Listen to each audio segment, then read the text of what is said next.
Hello friends, जय जगन्नाथ। मु शंभुजी आपको स्वागत करुच्ची पुणी एक नुआ वीडियो रे। तो फ्रेंड्स, यही वीडियोटी भत्ता हिताधिकारी मानक पई जे मानकर भत्ता राशि परिमाण बढ़िबो कि नहीं से माने चिंतार रहउथिले से मानक पई एक बड़ घोषणा।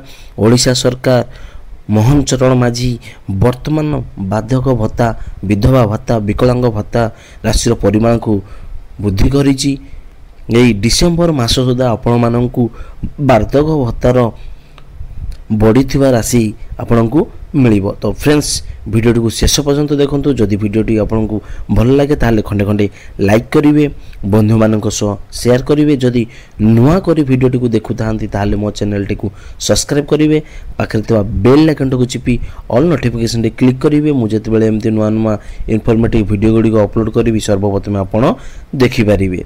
विधवा भत्तार राशि, विकलांग भत्तार राशि, बाधक भत्तार राशि बढ़िबो कि नहीं जो माने भत्ता हिताधिकारी माने चिंतार रहउतिले सेमानक पई बड़ घोषणा। सेमाने वर्तमान डिसेम्बर मास सुद्धा आपण मानकर बाधक भत्ता बा भत्ता राशि परिमाण बढ़ी जाइछि। आपण मानकर बयस सीमा अनुसार आपन को दुईटी भाग में विभक्त करा जाइछि। गोटे भाग में है आपंकर 60 रु 69 बयस, आ गोटे भाग है आपंकर 70 रु ऊर्ध्व। तो फ्रेंड्स, वीडियो को शेष पर्यंत देखंतु। 60 वर्ष वयस्क रु प्रति मासरे मिलिबो वार्धक्य भत्ता। विशेषकर वरिष्ठ जनसाधारण सरकार एक बड़ घोषणा। वार्धक्य भत्ता नहीं राज्य सरकार वर्तमान बड़ घोषणा करिसेंती। वार्धक्य भत्तार परिमाण 2500 टंका बढ़ाई सरकार। 80,000 वृद्धा बुद्धि यही नुआ वार्धक्य भत्ता व्यवस्था आरंभ करने को जाऊँगी। खूब शीघ्र लागू हेबा परे वर्तमान 5,30,000 वयस्कों पेंशन मिलिबो। यह लागू हेबा परे गत 24 घंटा मध्य 10,000 आवेदन आसी सारी।